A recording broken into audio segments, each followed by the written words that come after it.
Աշտարակ խոշորացված համայնքի օշականի սիրելի հայրենակիցներ, ողջունում եմ բոլորիդ եւ եկեք բուրըն ծափերով մի հատ իրար ողջունենք։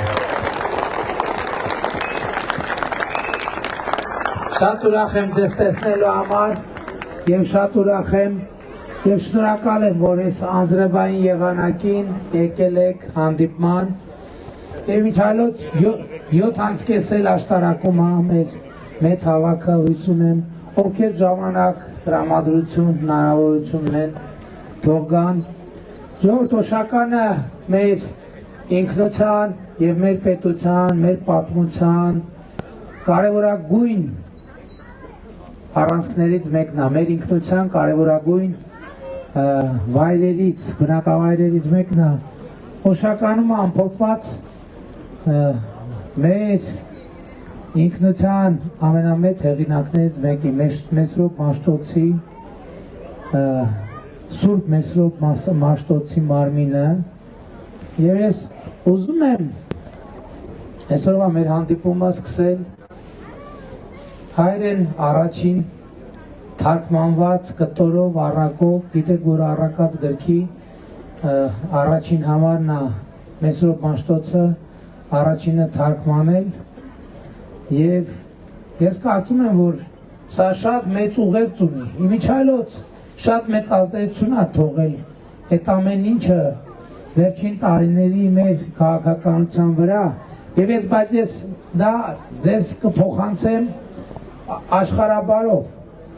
որովհետեւ մի անգամ իրադարձություն եղավ դպրոցականների հետ է հանդիպում եւ նրանց հարց տվեցի ասի երեխեք իսկ ո՞րն է հայերենի առաջին նախադասությունը գիտեք հայերեն առաջին գրավոր նախադասությունը ո՞րն է եղել երեխեքը հիմնականում գիտեին ասում էին ճանաչեց իմաստություն եւ սխրատ ասից ո՞րն է եղել երկրորդ նախադասությունը արդեն երեխեքը չգիտեին իսկ ասի ի՞նչ է նշանակում ճանաչեց իմաստություն եւ սխրատ չիմանալ զբանս հանճարով էլ գիտեին որպես մեկ նախադասություն շարունակությունը չգիտեին եւ երբ որ հարցրի ասի իսկ ի՞նչ է նշանակում ոչ բոլորը կարողացան դա ներկայացնել սա շատ հետաքրքիր դրվագ է ինչ եմ ասում եւ այս կտորի վրա մտածելիս ես շատ հաճախ մտածում եմ որ մենք իրականում ինքներս մեզ այդքան էլ լավ չենք ճանաչում մենք մեր մտքերի մեջ բավարար չափով չենք խորանում եւ բավարար չափով չենք առերեսվում բայց այնուամենայնիվ չերկարացնեմ եւ առաջին հայերեն գրավոր տեքստը աշխարհաբարով որպեսզի նաեւ երեխեք դուք գիտեք օրինակ գիտեք հայերեն առաջին Մեսրոպ Մաշտոցը որ թարգմանել է ո՞րն է հա ո՞րն է իսկ ի՞նչ է դա նշանակում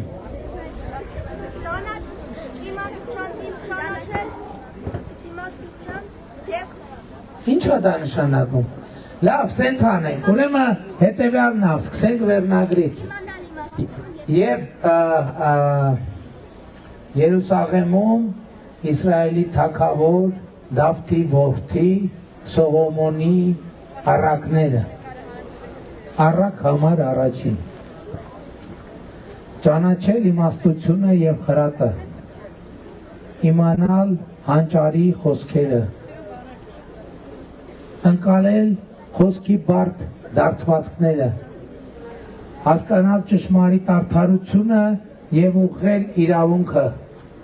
պարզամիտներին խորագիտություն եւ երիտասարդներին միտք ու հանճար տալու համար որպեսզի դրանք լսելով իմաստունն ավելի իմաստուն լինի իսկ հանճարեղը առաջնորդություն ստանա թափանցի առակների եւ խորին ասույթների մեջ իմաստունների ճառերի եւ նրանց այլաբանությունների մեջ ես երբ դեռ լրագրող էի մի ժամանակ փորձեցի հոդված գրել եմ մասին թե ինչի է այնուամենայնիվ Մեսրոպ Մաշտոցը սկսել այդտեղից ինչի է այդտեղից սկսել որովհետեւ եւ միջև հիմա դրա բացատրությունը չկա Ես ինքս ինձ համար, հատկապես վարչապետի պաշտոնում, շատ անընդհատ ես մտքի վրա խորացել եմ եւ հասկացել եմ, որ այդ առաջին թարգմանության մեջ շատ մեծ իմաստ կա, որտեղ ասում է ընկալել խոսքի բարդ դարձվածքները, որտեղ մենք երբեմն խոսքեր ասում ենք եւ երբեմն դիվանագիտության մեջ, պետական կառավարման մեջ, միջազգային հարաբերությունների մեջ, աշխարհաքաղաքական գնահատականների մեջ հատկապես խոսքերը երբեմն իրենց իմաստներով այդքան էլ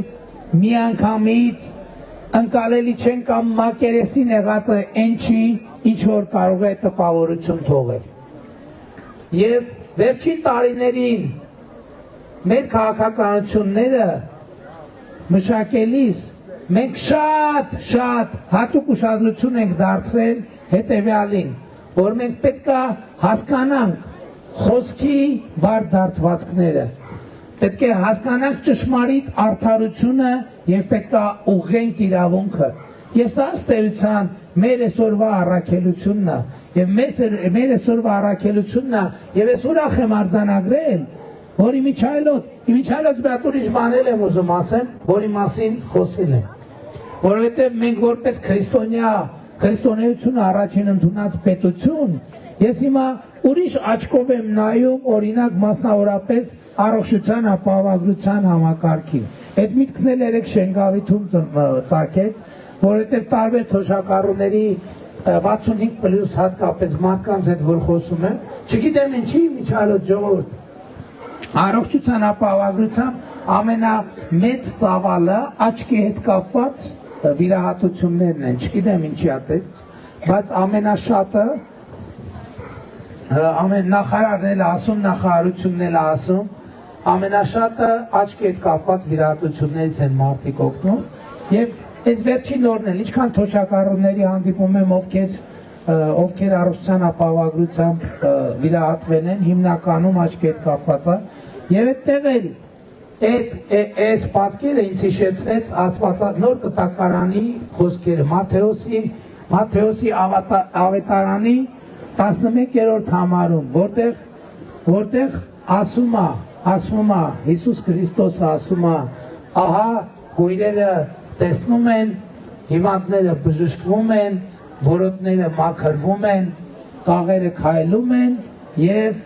մեռյալները հարություն են ստանում։ Եվ իհարկե կարող ասածը չափազանցությունը չի, բայց իրականում այսօր փաստն է նա, որ եթե առողջության ապահովագրության համակարգը չլներ, ցավոք սրտի բազմաթիվ մարդիկ հնարավորություն բուժօգնություն չստանալով կմահանային։ Եվ ես ուրախ եմ նաև առողջության ապահովագրության այս համակարգը ես ընկալում եմ որպես քրիստոնեություն առաջին ընդունած պետության առաքելություն, որ պետությունը որպես առաջինը քրիստոնեություն ընդունած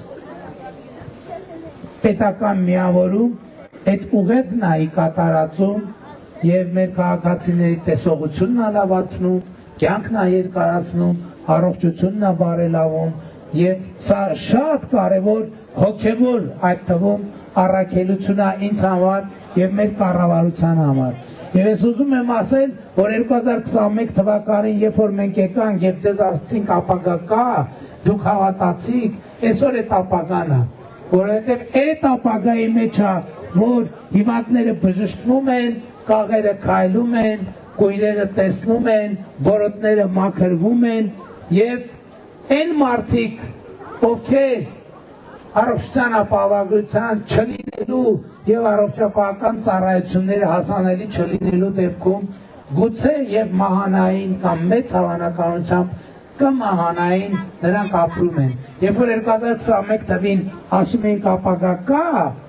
մենք այս նկատի ունեինք եւ հետեւաբար ես եկել եմ ձեզ ասելու, որ այն ապագան, որը խոստանում ենք ձեզ, այսօր արդեն եկել է եւ ես ձեզ մեծ բոլորի շնորհավորում եմ այդ ապագայի առիթով։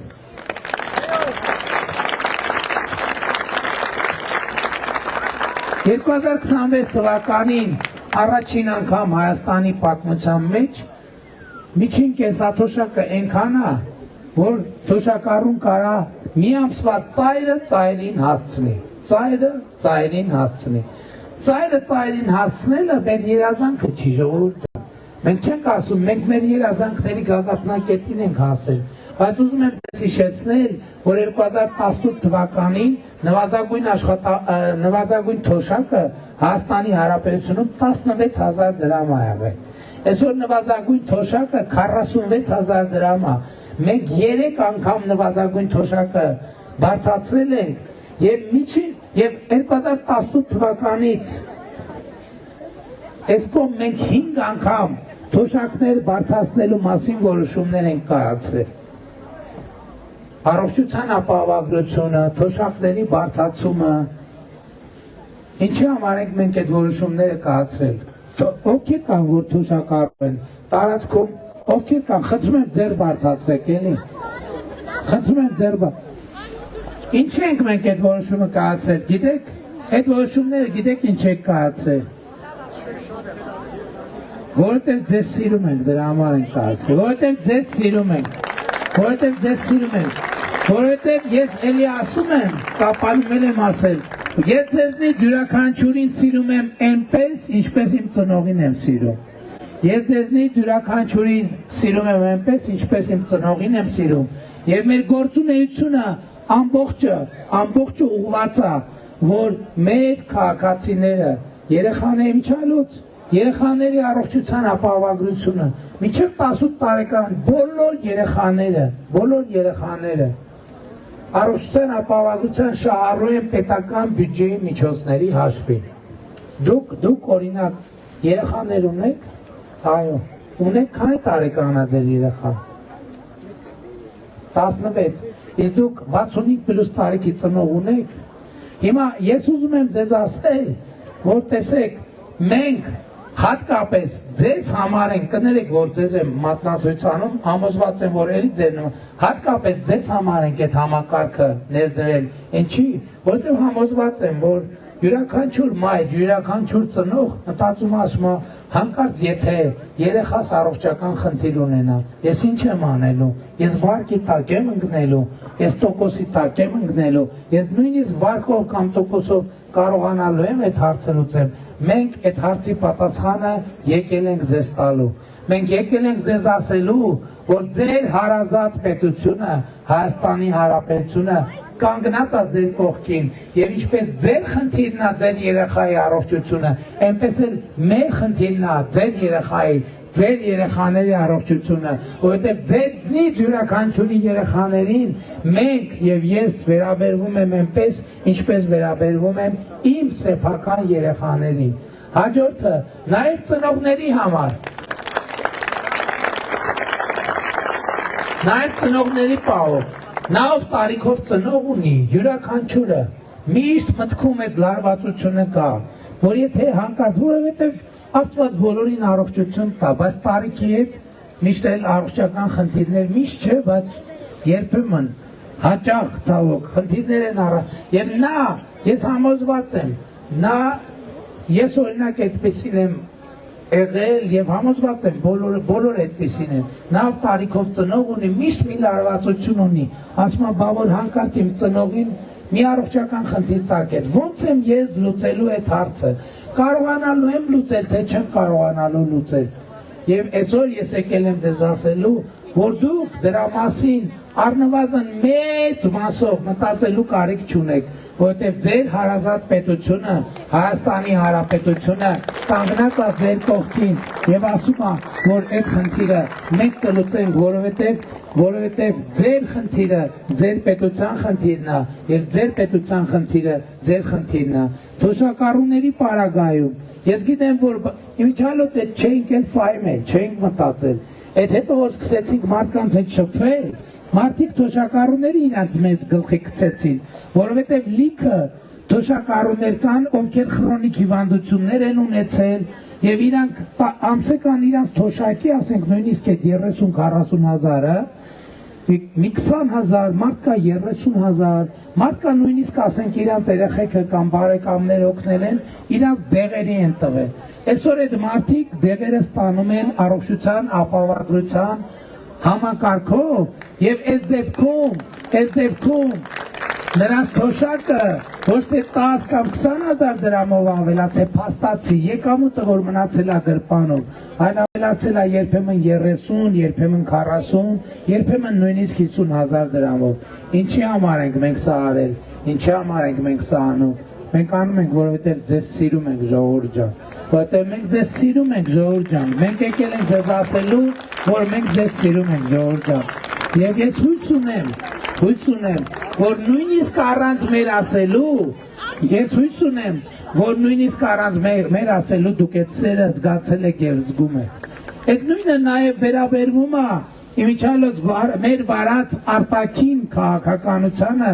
եւ գիտեք 2020-21 թվականին, 22 թվականին, 23 թվականին, 24 թվականին մենք բարդ որոշումներ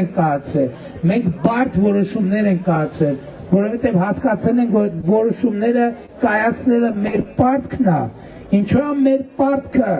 որովհետև էլի եմ ասում, մենք հասկացել ենք, որ այս երեխեքը, երեք ես չարբախում ասցի, ես չեմ հասկանում ինչ է կատարվում, այս քաղաքական միջոցառումներին սենց երեխեքը գնալով ավելի ու ավելի շատ մասնակցում են, բայց ինձ թվում է մի կարևոր գոնե ինձ համար շատ կարևոր է բացատրությունը մի շատ կարևոր բան է տեղի ունեցել վերջին տարիների փոփոխությունների արդյունքում երեխեքի հետ կապված, որովհետև Հայաստանի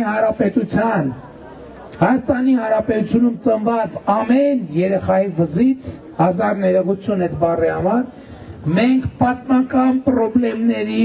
ահռելի բեռներ ենք կախել։ Երեխան ծնված օրվանից արդեն եղել է պատմական ինչ-որ անտանելի բեռների տակ։ Եվ ես իմ պարտքն եմ համարել, որ ի վերջո այս երեխեքը ազատություն ստանան, ապրելու ազատություն ստանան, ապագայի եւ ոչ թե անցյալի մեջ լինելու ազատություն ստանան եւ ամենակարևոր նորությունը որ այսօր ես եկել եմ ձեզ ասել եւ որի առիթով ուզում եմ ձեզ շնորհավորել այնա որ Հայաստանի Հանրապետությունում խաղաղություն է հաստատվել ժողովուրդ ջան խաղաղություն է հաստատվել եւ ես ձեզ շնորհավորում եմ այդ խաղաղության առիթով եւ այսօր շատ են կասկածի տակ դնում այդ խաղաղությունը, առիթ, անառիթ, անուն են դնում խաղաղությանը, կա այդ խաղաղությունը, չկա այդ խաղաղությունը, իսկական այդ խաղաղությունը, իրական այդ խաղաղությունը, թե մտածածին է, թե օրինովի է, ես այս հարցին պատասխանելու համար մեր խաղաղությունը, որը 9 ամսվա 9 ամսեկանը, մեր 9 ամսեկան խաղաղությունը համատում եմ 9 ամսեկան երեխայի հետ, 9 ամսեկան երեխան կա իրականությունը, անհատա, մարդա, ավելին ասեմ, այն ընտանիքներում կա մարդ, հրապարակում կա մարդ, որի տանը 9 ամսեկան երեխա կա, ձեր տանը, այդ 9 ամսեկան երեխան համոզված եմ, որ ձեր ընտանիքի ամենակարևոր անդամն է եւ ընտանիքի ուրախությունը եւ երջանկությունը 9 ամսեկան ցանկացած երեխա իր ընտանիքի ամենակարևոր անդամն է եւ նրա ուրախությունն ու երջանկությունը այդպեսին է նաեւ խաղաղությունը որովհետեւ ես տեսնում եմ որ Հայաստանի ժողովուրդը ի վերջո հանդարտվել է Հայաստանի ժողովուրդը ի վերջո ուրախ է ինչի է ուրախ ժողովուրդ որովհետեւ 2 տարի է մենք զոհ եւ վիրավոր չունենք հակամարտության բերումով 2 տարի է մենք զոհ եւ վիրավոր չունենք հակամարտության բերումով 2025 թվականը առաջին օրացուցային տարին է երբ որ մենք զոհ եւ վիրավոր չենք ունեցել պատկերացնում եք մեր պատմության մեջ 91 թվից մենք գոնե մի տարի չենք ունեցել որ զոհեր եւ վիրավորներ չունենանք եւ հետեւաբար բայց շատերը կան ասում են չէ մեր ժամանակ նախկիններում խաղաղություն էր նրանց համար խաղաղությունը է դա որ ամեն տարի զոհեր լինեն վիրավորներ լինեն բայց իրանք ապահով իրանք դարպասների եւ պարիսպների հետևում թաքնված լինեն, որովհետեւ այդ մարդիկ այսօր երկրի անվտանգության մասին են իբր խոսում, սահմանի մասին են խոսում, ես իրանք ասում եմ, դուք եւ ձեր զավակները սահմանին մի կրակոց չեք արձակել, դուք կրակոցներ արձակել եք մասնավորապես Երևանի կենտրոնում, Տեցի կռուգում, չգիտեմ, Աբովյանում, Բալահովիտում, բայց սահմանին ձեր երկրի պաշտպանության համար դուք մի կրակոց չեք արձակել եւ հետեւաբար ձեր կռիվը, այն կռիվը, որ տալիս է պատերազմի եռագլուխ կուսակցությունը, ուրիշ բանի համար է, Հայաստանի Հանրապետությունում, Երևանում, Աբովյանում, Աշտարակում, չգիտեմ, ամենուր կրակելու եւ անպատիժ մնալու իրանց իրավունքը վերականգնելու համար է եւ ես չեմ հավատում որ Հայաստանի ժողովուրդը իրանց այդ հնարավորությունը նորից կտա չեմ կարող հավատալ որ Հայաստանի ժողովուրդը իրանց այդ հնարավորությունը կտա իրանց պայքարը ժողովուրդ ջան 2018 թվականից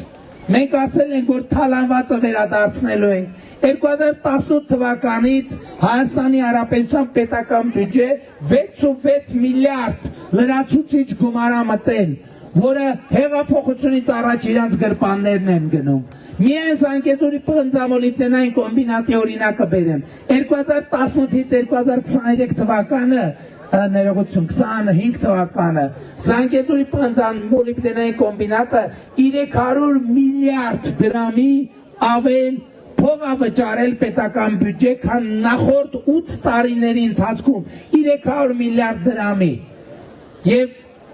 դուք հարց կտաք, կասեք, բայց գումարներն ինչ են եղել։ Այդ գումարները դառնում են դպրոցներ, այդ գումարները դառնում են մանկապարտեզներ, այդ գումարները դառնում են բժշկական կենտրոններ։ Մենք աշտարակում ենք պոլիկլինիկան վերանորոգեցինք, Թալինում բժշկական կենտրոն եւ այլն։ Այդ դառնում է թոշակ, այդ դառնում է աշխատավարձ։ Մեր երկրում այսօր 700,000 դրամ ստացող շարքային զինվորական կա, շարքային զինվորական։ Մեր երկրում այսօր 700,000 դրամ աշխատավարձ ստացող ուսուցիչ կա։ Մեր երկրում գիտության ֆինանսավորումը 2018 թվականի նկատմամբ 17 թվականի նկատմամբ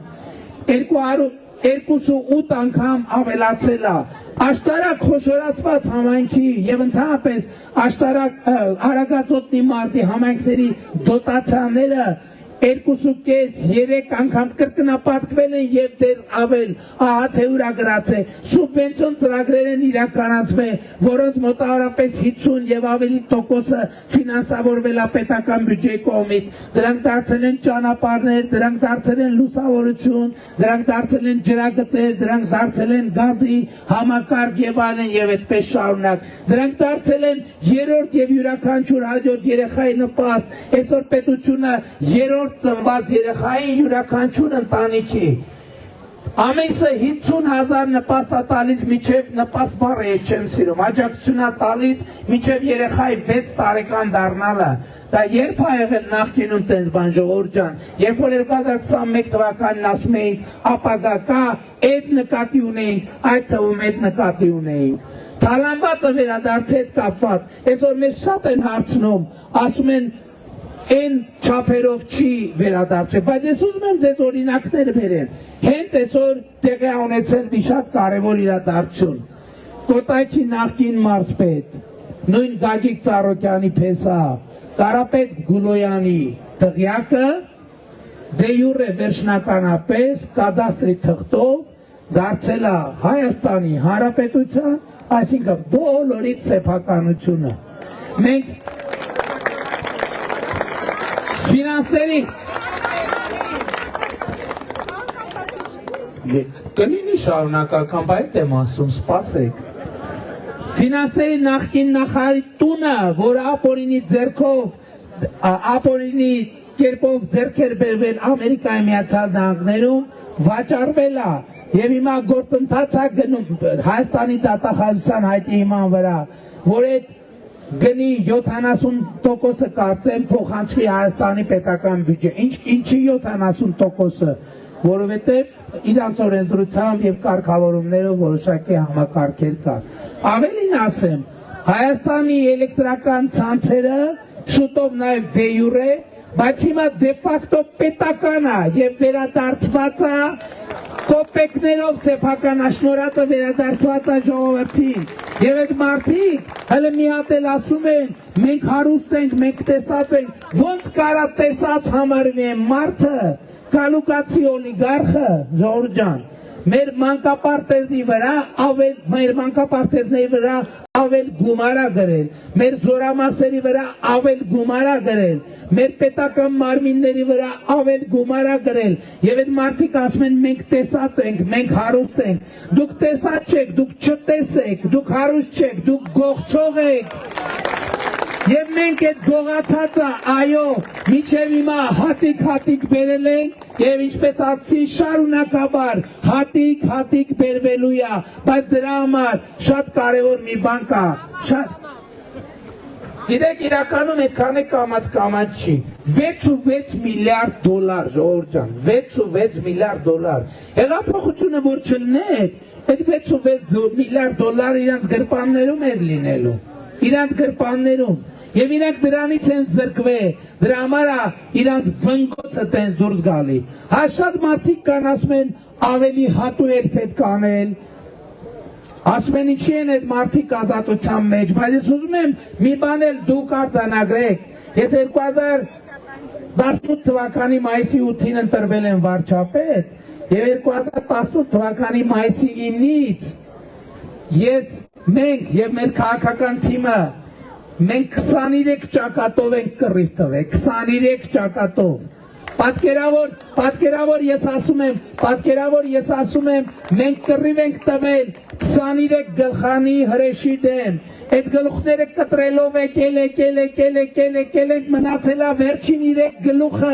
եւ ես իրեցու ընտրություններում, մենք իրար հետ, պետք է այդ վերջին 3 գլուխներ կտրենք, եւ Քոչարյան, Սերժ, Գագիկ, Ծառուկյան, Կալուկացի օլիգարխ, նախկին բոլոր այդ մարդկանց, ովքեր Հայաստան առաջնորդել են դեպի թակարդ, եւ այդ թակարդում պահելու քաղաքական առաքելություն են ունեցել, մենք այդ էջը պետք է փակենք եւ դրա համար կա կոնկրետ օր եւ կոնկրետ ժամ 2026 թվականի հունիսի 7 ժամը 20:00-ին ընտրական տեղամասերը փակվում են եւ այդ ընտրական տեղամասերի հետ պետք է փակվի նաեւ պատերազմի երրագլուխ կուսակցության, երրագլուխ մաֆիայի էջը հավիտյան։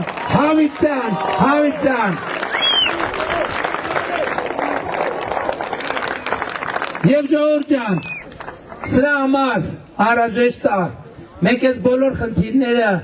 խնդիրների լուծումը մաքսիմալ պարզեցրել ենք ձեզ համար, որպեսզի այն գործողությունը մենք հիմա չենք ուզում դրանից էլ ենք հետևություն արել, չենք ուզում անընդհատ ձեր տներից հանենք, ասենք եկեք ցույց արեք, երթարեք, ես արեք են անենք իրար հետ։ Մենք գործողությունը հնարավորինս պարզացրել ենք եւ գործողությունը հնարավորինս պարզացնելու արդյունքում մենք հետեւյալն ենք ասում, երեխեք օգնելու եք ինձ։ Եվ հետեւյալն ենք ասում 2026 թվականի հունիսի 7-ին գնանք ընտրական տեղամասեր հետևյալ տրամաբանությամբ ընտրություններ 2026-ին քվեարկում ենք ընտրություններ 2026-ին քվեարկում ենք ընտրություններ 2026-ին քվեարկում ենք բայց շատ կարևոր է նաև հասկանալ թե ինչու ենք քվեարկում 16-ին որտեղ այդ քվեարկությունը ինքնանպատակ չէ իսկ 16-ին քվեարկում ենք որովհետև պետությանը պետք է ասենք տեր ենք, բարձր, իրանից, բայց չէ ես ցույց կտամ նոր սպասեք, տեն չի, դե նորից միած սկզբից սկսում ենք, ընտրություններ 2026-ին քվեարկում ենք, ընտրություններ 2026-ին քվեարկում ենք, ընտրություններ 2026-ին քվեարկում ենք, որովհետև պետությանը, անկախությանը, ապագային, խաղաղությանը, Օշականին, Աշտարակին, Երևան մայրաքաղաքին, Հայաստանի Հանրապետությանը, Փառք նահատակներին եւ կեցե Հայաստանի Հանրապետությունը։ Շնորհակալ եմ։